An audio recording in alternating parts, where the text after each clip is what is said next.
até que volte o Redentor, nosso Redentor, nosso Senhor Jesus. Essa é a nossa esperança. Eu quero convidar o pastor Rui Peterson, que estará trazendo a mensagem do Senhor nesta noite, e que possamos estar atentos a ouvir aquilo que o Senhor ministrou o seu coração para ministrar o coração da sua igreja. Deus te abençoe.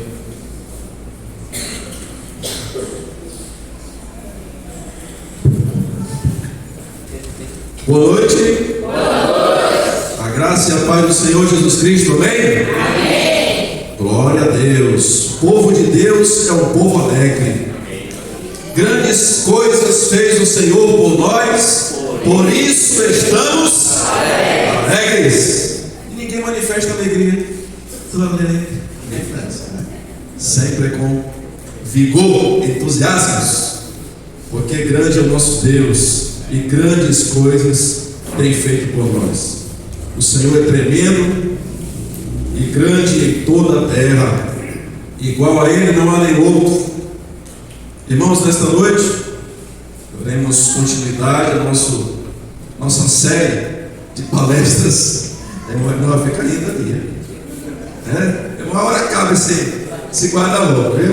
Uma hora vai acabar, já está acabando, Hoje é a última peça que vou tratar, outras nós não vamos falar, e aí ainda tem só mais uma para encerrar e termina essa parte da vida sacerdotal. Hoje nós vamos falar sobre o manto sumo sacerdotal, também na escritura é chamado de sobrepeliz da escola sacerdotal. Então, se você ouvir sobrepeliz, é o manto. Gostaria de pedir os irmãos colocarem de pés. Nós lemos sem muitas delongas Êxodo 28, 31 a 35, que fala sobre a sobrepeliz, ou sobre o manto, e hoje nós vamos ver no que se trata esta peça da veste sumo sacerdotal e no que ela se aplica às nossas vidas espirituais hoje, como igreja. Realmente, qual é o sentido espiritual, a praxis espiritual para as nossas vidas? Que é isso, a prática, como isso se aplica à nossa vida prática diante de Deus e diante dos nossos semelhantes.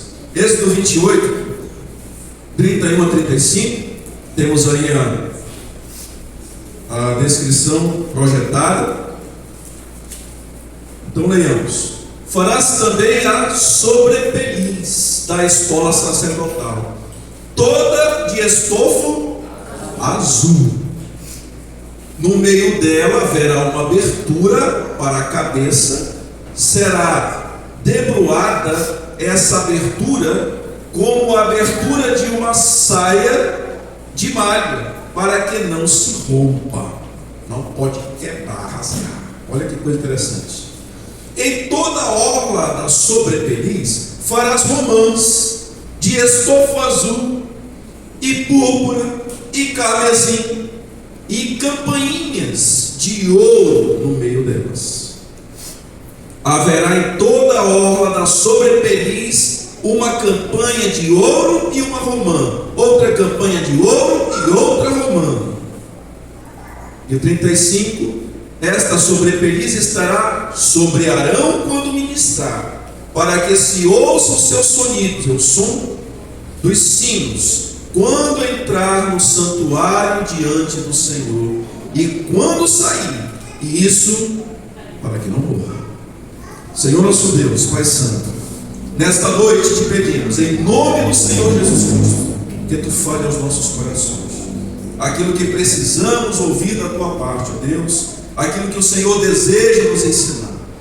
Certamente os que tu trouxeste nesta noite, trouxeste com este propósito de ouvirem a tua voz, de serem edificados através da tua poderosa, perfeita e santa palavra, e que o teu Santo Espírito realize a obra de convencer os nossos corações do pecado, da justiça e do juízo. Que o teu nome, Senhor, nesta noite continue a ser engrandecido, que verdadeiramente vidas aqui sejam edificadas e que a tua salvação também venha refletir sobre a vida daqueles que ainda porventura não conheçam a Jesus. Para o louvor da tua glória é que oramos em nome de Jesus. Amém. Amém. Podemos sentar, irmãos. Obrigado. Nós acabamos de ler a descrição da ordem dada por Deus a Moisés a respeito das sobrepeliz, a respeito do manto.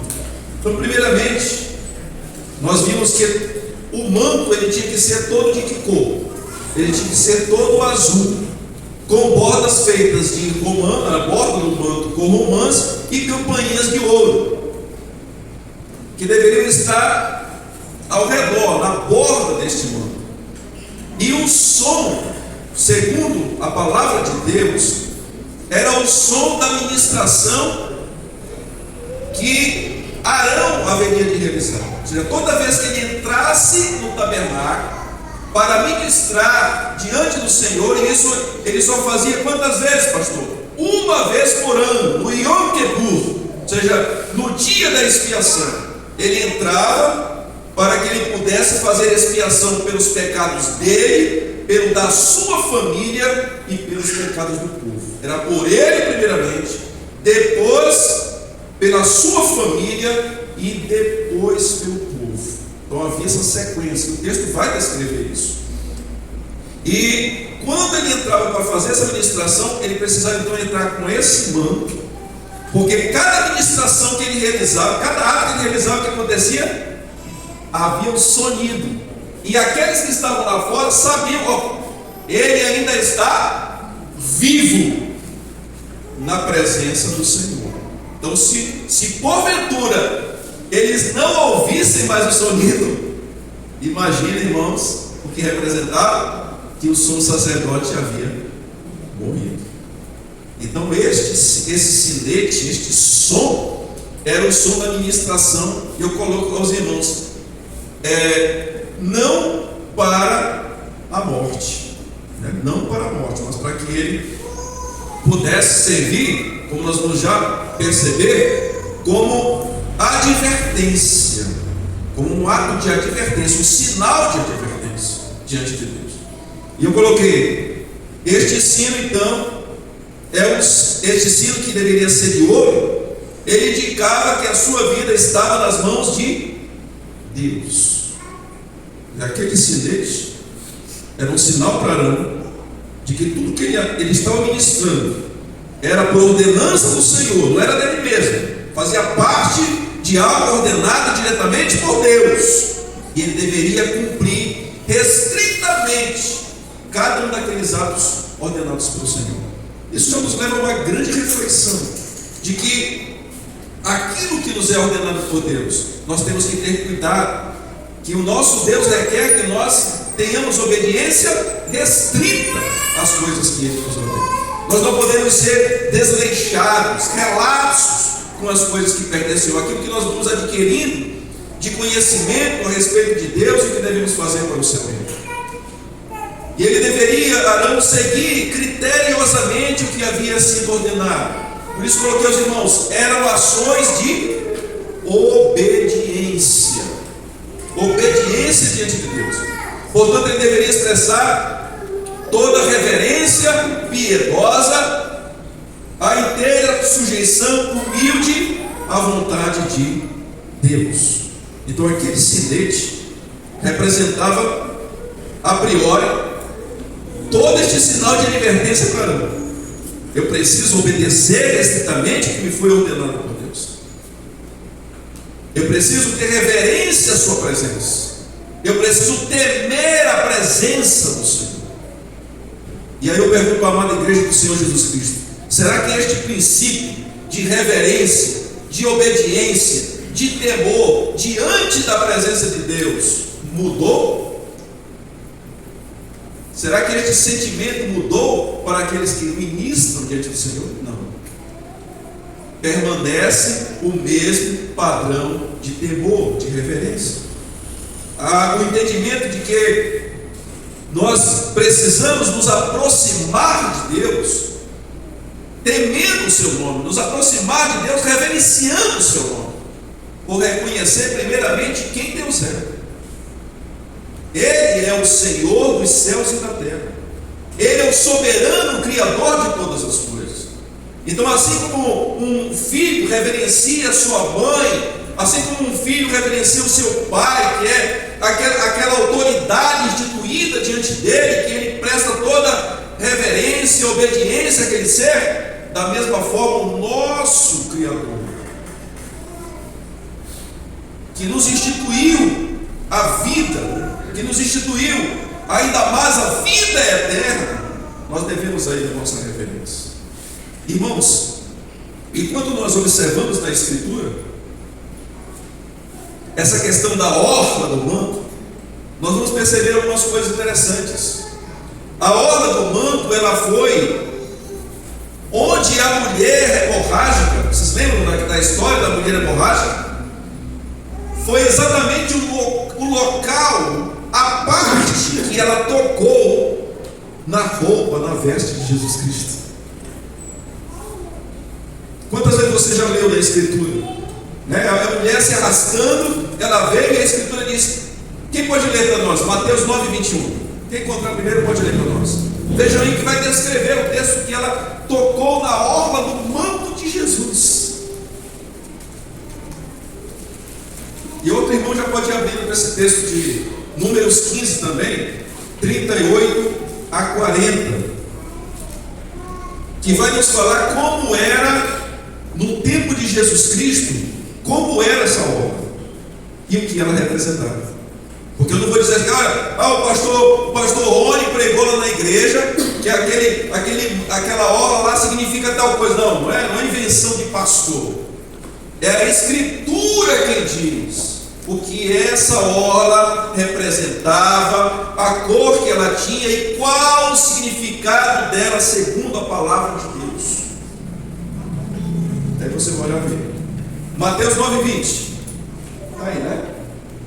E eis que uma mulher que durante 12 anos vinha padecendo uma hemorragia veio por trás dele, Jesus Cristo, e lhe tocou na orla da veste. Mas como era essa orla, pastor? Números 15, 38 a 40. Vamos ler?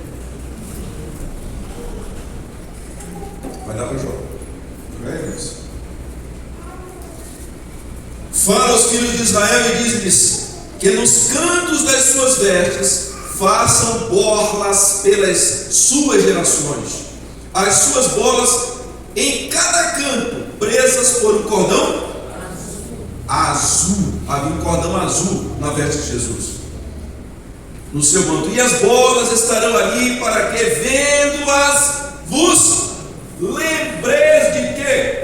De todos os mandamentos do Senhor e os cumprais. Não seguireis os desejos do vosso coração, nem os dos vossos olhos, e após quais andais adulterando, para que vos lembreis de todos os meus mandamentos e os cumprais, e santos sereis ao vosso Deus. O que representava a orla azul no manto da veste do sacerdote, o Raboni, que era o rabino que também usava, e o sumo sacerdote, que representava os mandamentos do Senhor, para que todo aquele que olhasse a orla do manto de azul lembrasse dos mandamentos do Senhor, aos quais ele deveria conhecer e obedecer, porque não é só conhecer.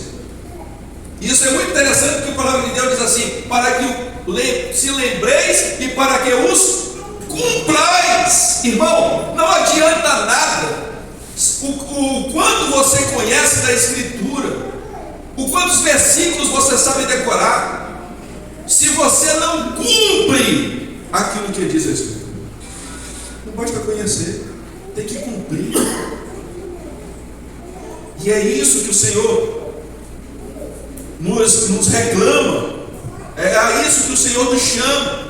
Então todo rabino ele usava isso, ele usava aquele manto, assim como também todo sacerdote. E aí, queridos irmãos, é interessante que quando aquela mulher se aproxima de Jesus, ele toca naquela parte. O que ela estava dizendo para Jesus? Mas ele: não, pastor, ela não está dizendo nada, porque Jesus não viu. Porque Jesus perguntou: quem foi que me tocou? Claro que ele viu. Ele perguntou por uma questão de testemunho, ele perguntou por uma questão, aquela mulher, ela era discriminada, ela era humilhada no meio da sociedade judaica, e para que ela fosse instituída novamente, foi que Jesus perguntou: quem me tocou? Porque senão ela saía secretamente e iam achar que ele ainda estava na mesma condição. Mas Jesus disse: não, a vida que se aproxima de mim tem que ser restaurada. A vida que se aproxima de Jesus, ela não se aproxima de um jeito e sai do mesmo jeito que ela estava. Quem se aproxima de Deus, quem se aproxima de Jesus, quem se aproxima do reino de Deus, ele não sai da mesma forma que ele entrou.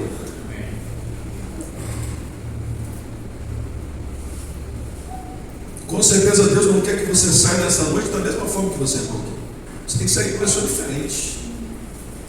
Algo tem que ser acrescentado. Você tem que evoluir um passo a mais. Porque as coisas com Deus é assim que funcionam. E aí, irmãos, quem se aproxima de Jesus verdadeiramente, sem que esteja interessado em quê? Em sinceramente obedecê-lo e a viver uma vida santa. Talvez você veio nessa noite: pastor, estou vindo à igreja porque quero que minha vida se modifique. Eu quero entregar a minha vida a Jesus, eu quero viver uma vida para Deus, eu quero que minha vida, enfim, seja transformada. A primeira coisa que tem que mover o seu coração é o entendimento de que você precisa conhecer a Deus e você precisa ter um intenso desejo de obedecer a sua vontade. É por isso que aquela mulher se aproximou de Jesus e ela tocou na orla. O que ela estava dizendo para Jesus?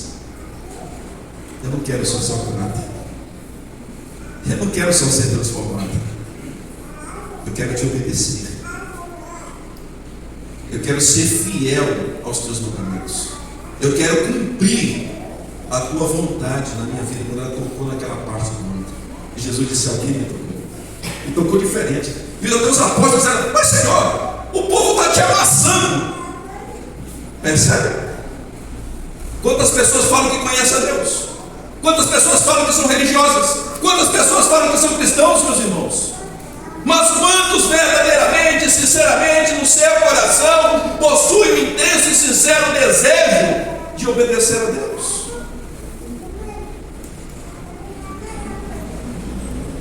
Quantas realmente possuem esse intenso desejo? Mas tem um detalhe: Jesus sabe. Embora os homens, Senhor, não podemos perceber, diz: mas eu sei, porque de mim saiu virtude. E a palavra ali no grego é dunamis, saiu poder.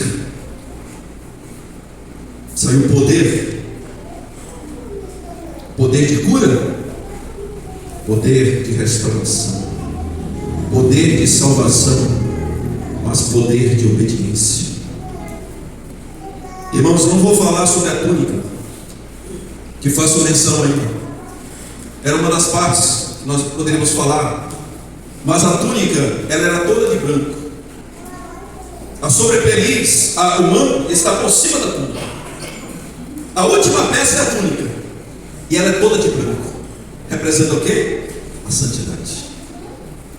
Tem pessoas batendo no peito e verdadeiramente reconhecendo, que nós também reconhecemos, a eleição divina, que o Senhor escolheu antes da fundação do mundo, como está exatamente nesse texto de Efésios 1 e 4. Deus nos escolheu antes da fundação do mundo, e exaltam a eleição. Deus me escolheu, não fui eu que escolhi ele, foi ele que me escolheu. Mas tem um detalhe: ele nos escolheu antes da fundação do mundo, mas há um propósito, meus amados. Qual é o propósito? Diz o texto: para sermos,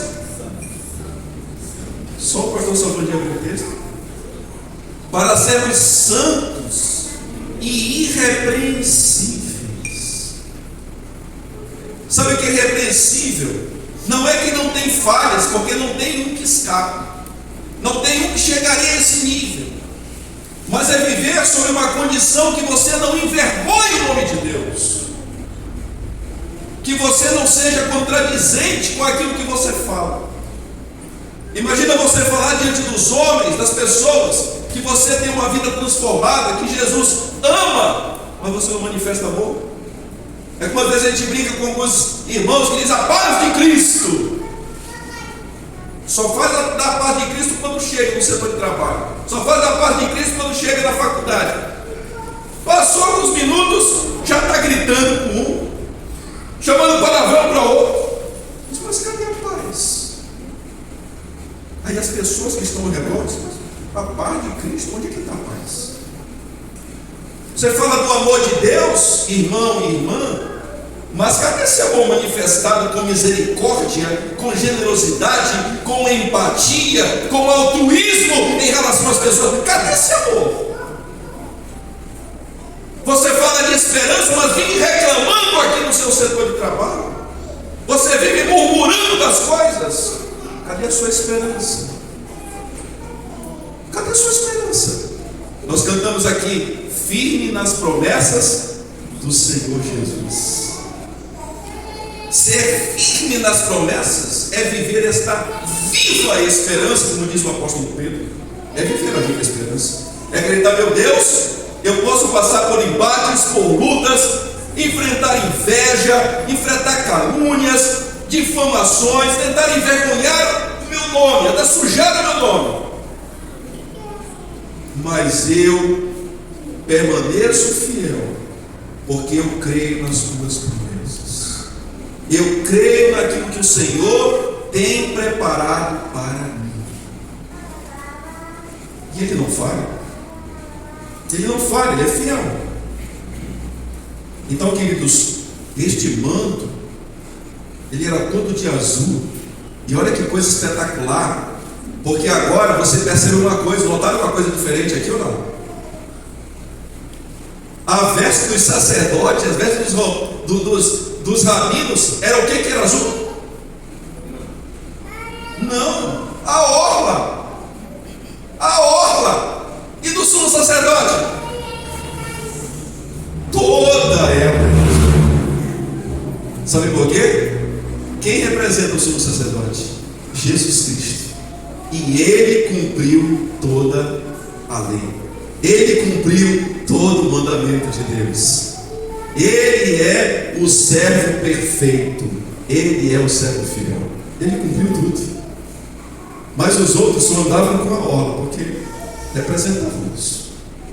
É que, pastor, mas Jesus não é um servo perfeito? Sim, mas ele precisava cumprir a lei.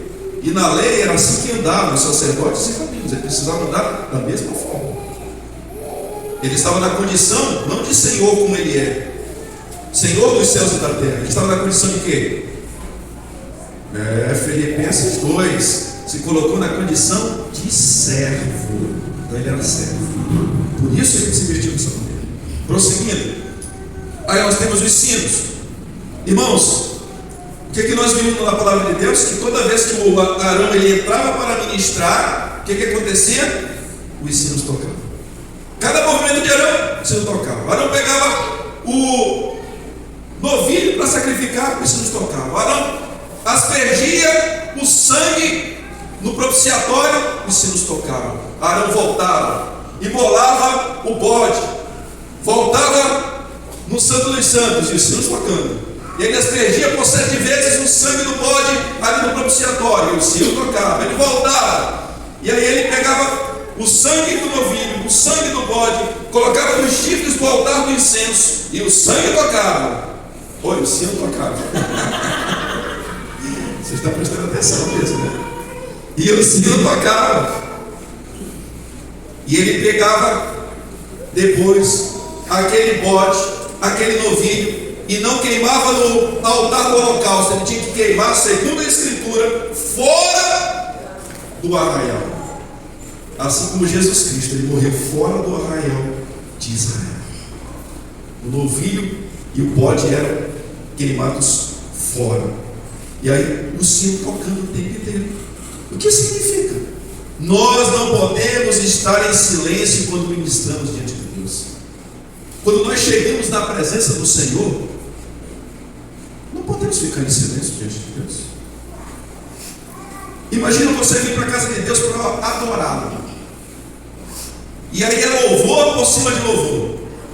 Tem alguns irmãos que percebem que quando eu vou começar a pregar, eu já estou meio rouco. Vocês já perceberam isso? Alguns percebem. Eu não estou mais com a voz 100%. É porque eu não sou daqueles pastores que eu vou pregar hoje, então eu vou só fazer uma cara. Aquele louvor, eu não consigo. Ainda mais esses louvores tão bonitos que nós cantamos aqui. Quão grande é meu irmão, eu não aguento. E aí eu canto mesmo. Quando eu chego na pregação, a garganta não está mais 100%. O verdadeiro adorador não consegue ficar calado diante da presença de Deus.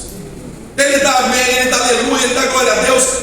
Ele ora, ele glorifica o Senhor, ele canta louvores, ele só para conhecer. Não teve que vocês colocaram nessa noite que eu não conhecia, fiquei só aprendendo. Eu não vou dar ratado. Mas de todos os louvores, você não pode ficar calado. Você tem boca de adorador. Não é à toa, irmãos, que quando o povo era convocado para a adoração de Deus, havia um sinete que era tocado para que logo o povo já disse que diante da presença de Deus você fica em silêncio. Que era o quê? O shofar.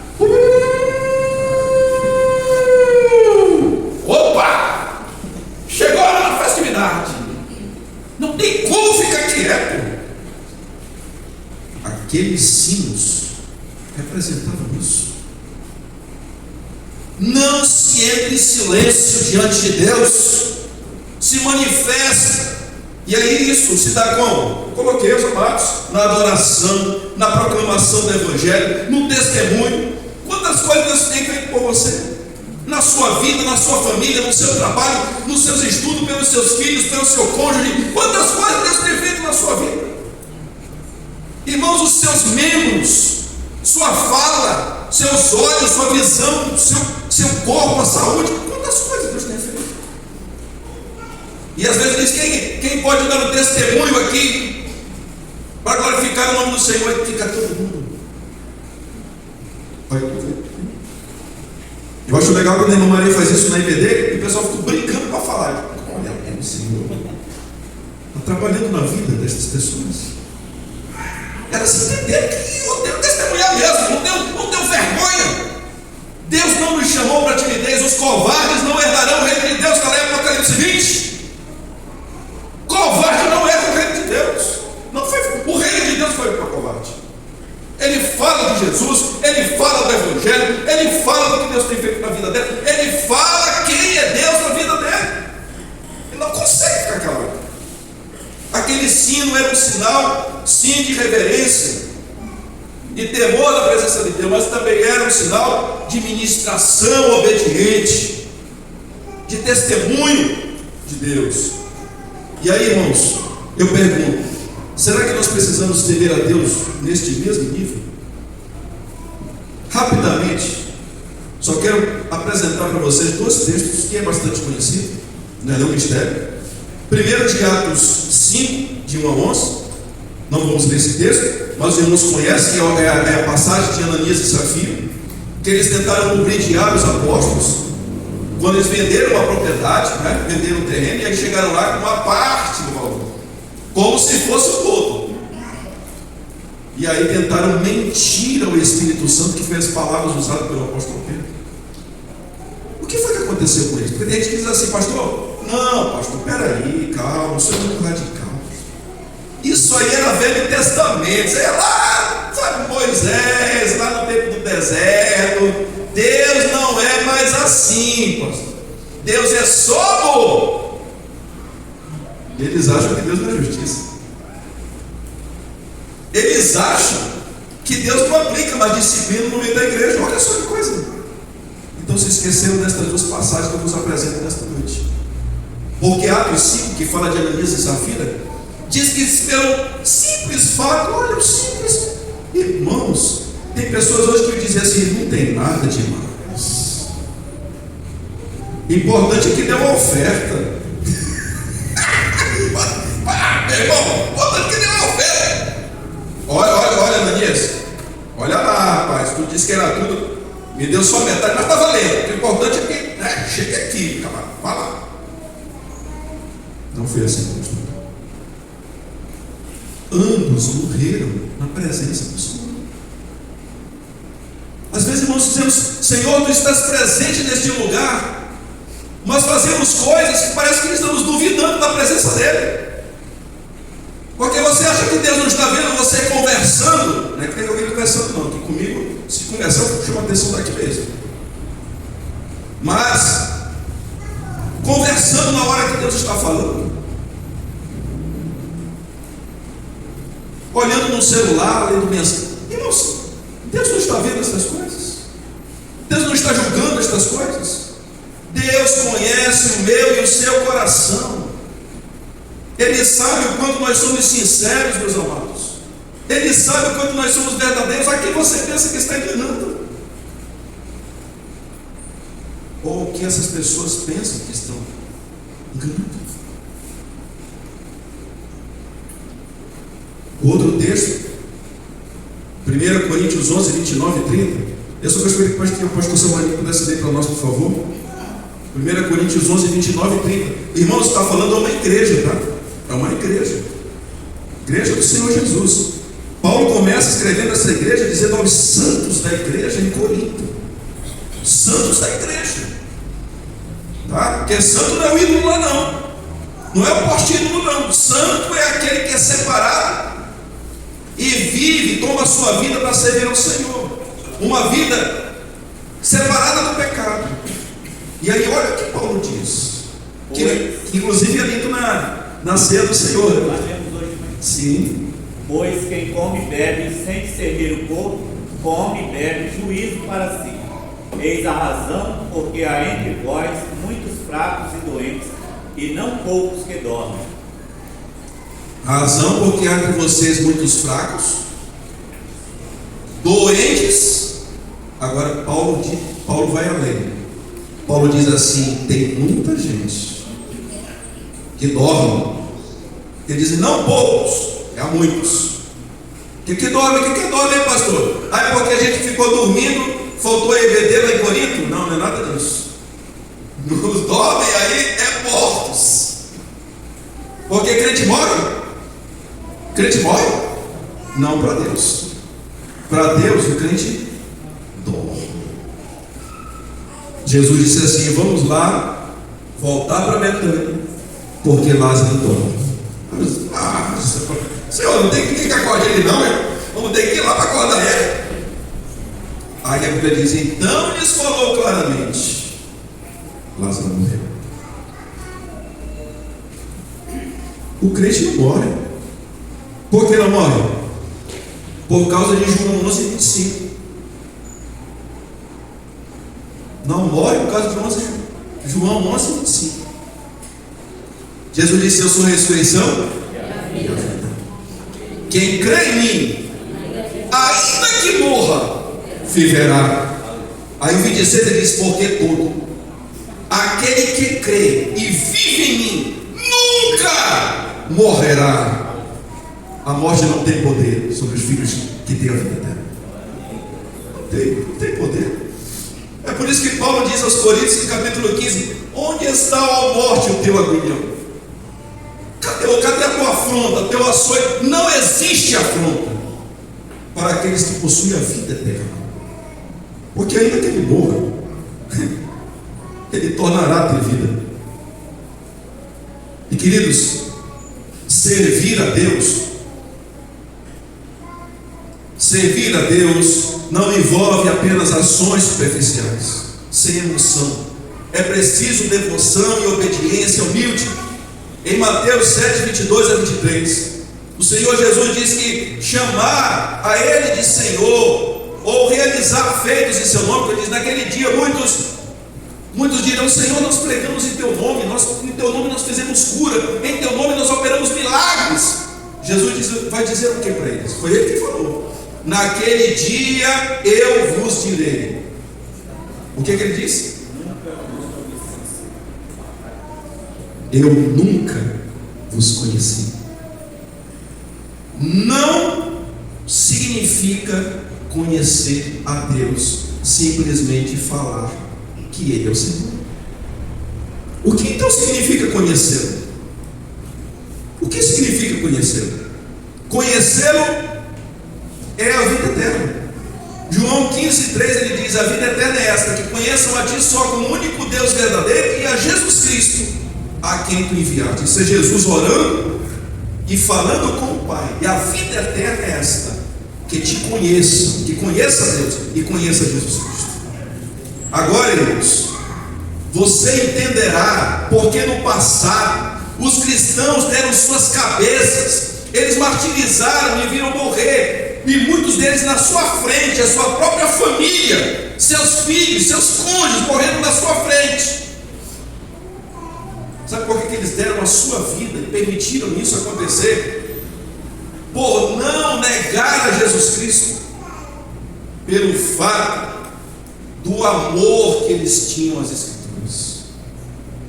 Como o próprio Martinho Lutero, quando foi pedido para ele renunciar tudo aquilo que ele defendia e dizia acreditar, ele dizia: eu não posso negar as Escrituras. Ele renunciou a status, ele renunciou a toda uma condição de harmonia, porque ele sabia que a partir daquele momento ele seria alvo de perseguição. E verdadeiramente, se ele não fosse protegido, lá na catedral de Wittenberg, ele teria sido morto. Mas com a graça de Deus ele foi preservado. E havia um propósito que com certeza era a tradução da Escritura toda para o alemão. Mas Martinho Lutero traduziu a Escritura para o alemão refugiado, porque queriam matá-lo. E por que esses homens fizeram tudo isso? Por amor das Escrituras, as suas verdades. E por que eles chegaram a esse nível de entender: eu vou dar a minha vida pela verdade? Porque, irmãos, não há vida eterna sem conhecimento dessa verdade. Porque que nós pastores pregamos dia e noite, exortamos para que se leia a Bíblia, para que se decore a Bíblia, para que se medite na Bíblia, para que se busque a Bíblia efetivamente em todo instante na sua vida. Por quê? Porque ela é o meio de você conhecer a Deus. Jesus disse: examinai as Escrituras, porque julgaste nelas a vida eterna. Examinai as Escrituras, estude profunda e intensamente a Escritura, porque vocês julgam, e é a verdade, nela está a vida eterna, e são elas mesmas que testificam de mim. Isso está lá em João 5:39. E nós vivemos numa geração fraca de conhecimento e amor à palavra de Deus. Estamos vivendo um tempo difícil.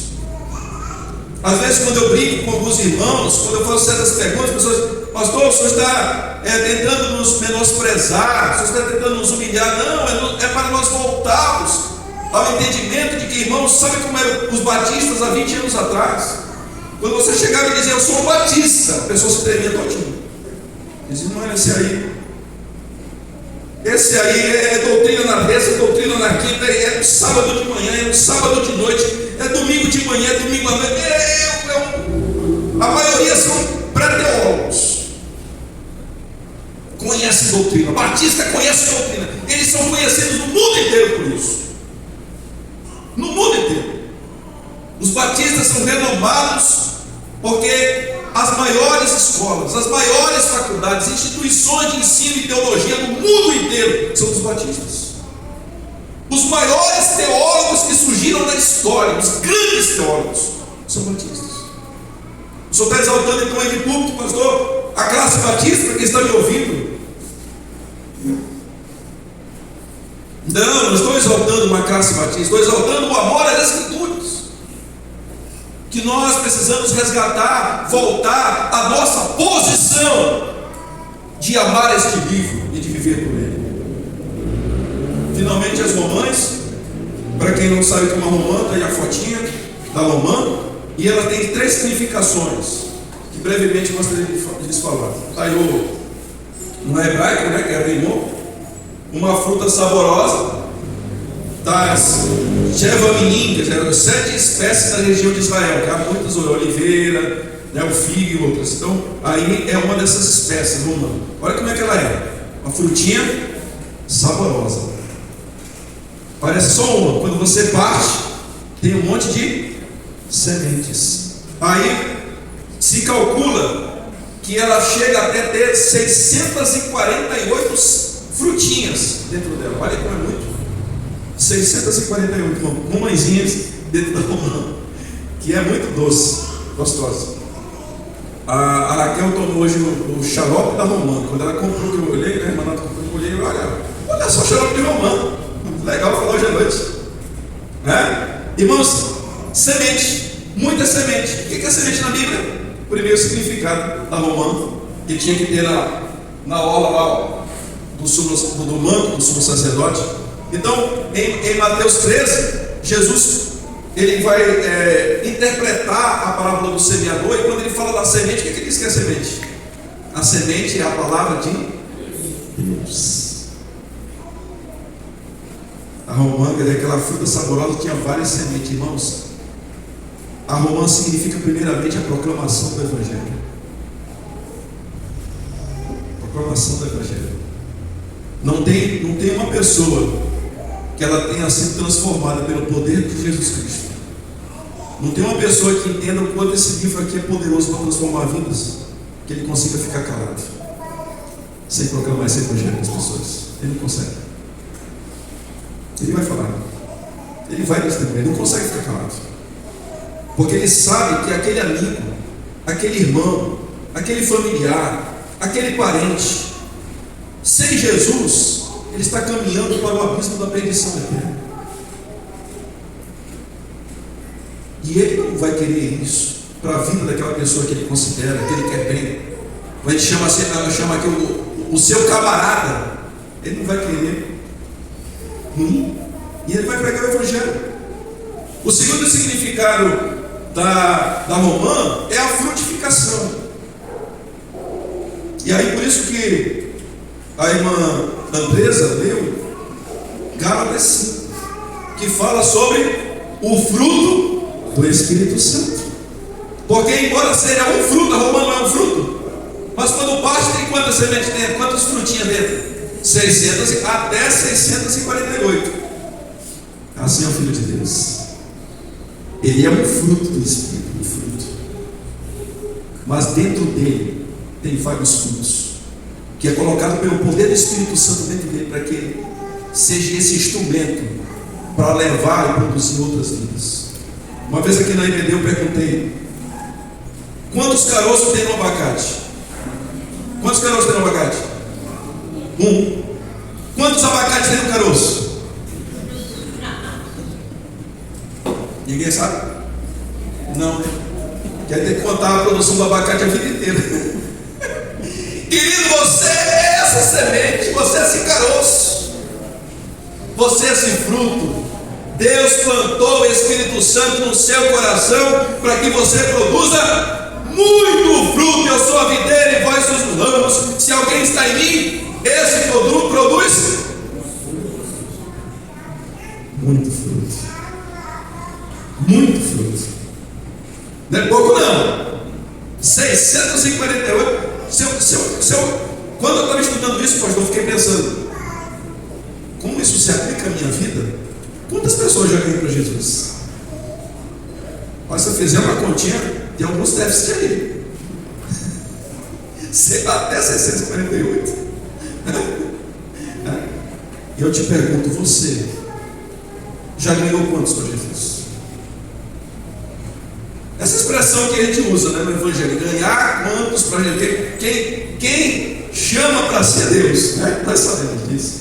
É Ele quem convence, não sou eu que te convenço, é o Espírito Santo que te convence. É Deus quem te salva, é Deus quem te converte. Mas essa expressão é no nosso religiosez, né? Nosso Cristo 6. Quantas você já ganhou para Jesus? O terceiro sentido da romã, nos diz o texto que a romã ela deveriam ser de 3 cores. Azul representa, vermelho representa, e o roxo ou a púrpura, que é o roxo, significa a encarnação de Cristo, porque ele, sendo Deus, sendo azul, ele se fez homem vermelho, e o azul com o vermelho. Cadê a química? Está ali, ó. A química está ali, só olhando. O vermelho com o azul. Faz daquilo que você fazia na primeira série, misturar as coisas, lembra? Cores primárias, cores secundárias, quem lembrou aí? Não é? Formam roxo, formam púrpura, une Deus, une homem, duas naturezas, a encarnação de Cristo, Cristo que veio a este mundo para fazer o quê? Reconciliar o pecador perdido com Deus. Todos pecaram e estão separados da glória de Deus. Mas para que o Evangelho é pregado? Para que Jesus Cristo veio a este mundo? Paulo diz em 2 Coríntios 5, 18 a 21, o ministério que Deus deixou para a igreja. Qual é o nome do ministério? Está aí. O ministério da reconciliação. Você está separado de Deus? Você está longe do Senhor? Hoje o Senhor te chama para junto dele. Hoje o Senhor quer reconciliar a tua vida perdida, separada, alheia à sua graça, ao seu amor e misericórdia, para te chamar à vida eterna, para te chamar a fazer parte do seu reino. Talvez você diga, pastor, passei igual essa mulher hemorrágica, 12 anos da minha vida, 20 anos da minha vida, sei lá, 30 anos da minha vida, sem qualquer compromisso com Deus. Mas hoje eu quero tocar na orla do manto de Jesus. Hoje eu quero dizer, Senhor, eu quero te obedecer. Eu quero receber a tua cura, a tua transformação, a tua renovação. Eu quero me reconciliar contigo. Só que essa decisão não é de nós, pastores. Essa decisão não é da igreja. De quem é essa decisão? Só cabe a você. Você é o único que pode tomar definitivamente essa atitude, como aquela mulher fraca, débil, veio se arrastando aos pés de Jesus Cristo, humilhada aos seus pés, e disse: eu não sou digna nem de tocar no seu pé, na sua sandália, nas suas mãos, não sou digna, vou tocar só um símbolo da obediência. Foi dela a atitude, foi dela a ação, assim como depende de cada um de nós, nossas ações diante de Deus. Queridos, peço aos irmãos se colocarem de pés.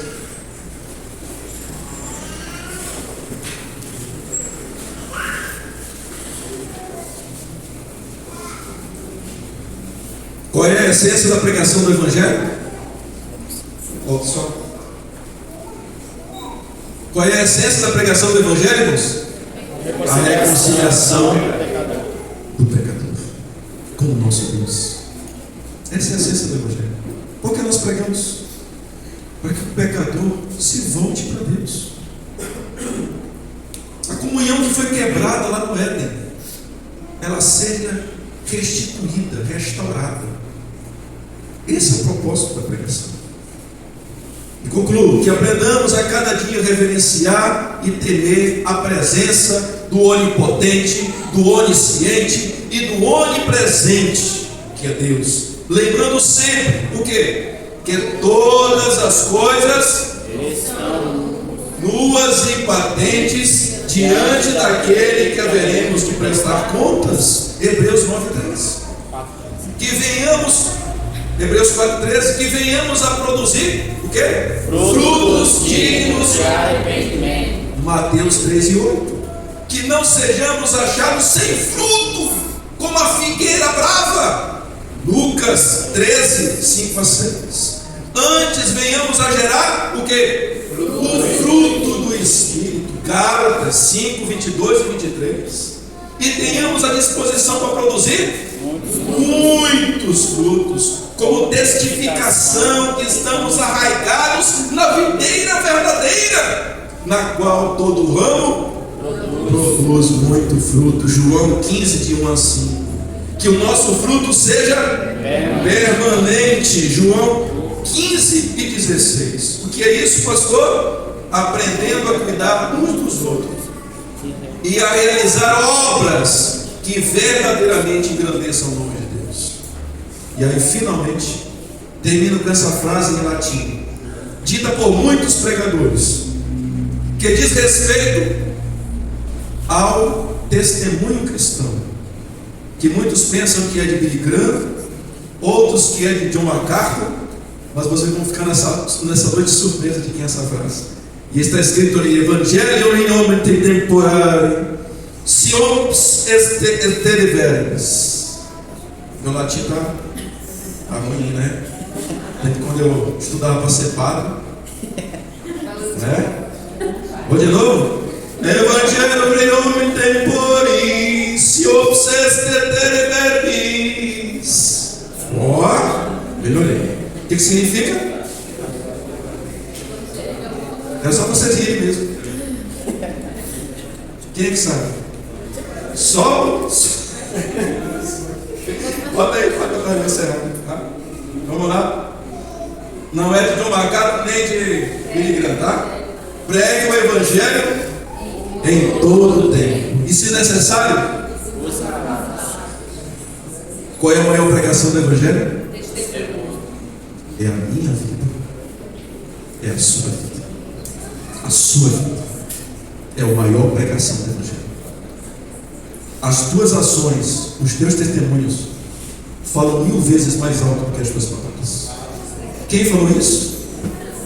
Francisco de Assis. Amém? Chamamos o pastor aqui à frente. Vai orar por nós. Muito obrigado pela oportunidade mais uma vez. Que Deus nos abençoe. Em Cristo Jesus. Feche seus olhos, baixe sua cabeça. Se eu perguntasse agora, tem pecador aí que gostaria de se reconciliar?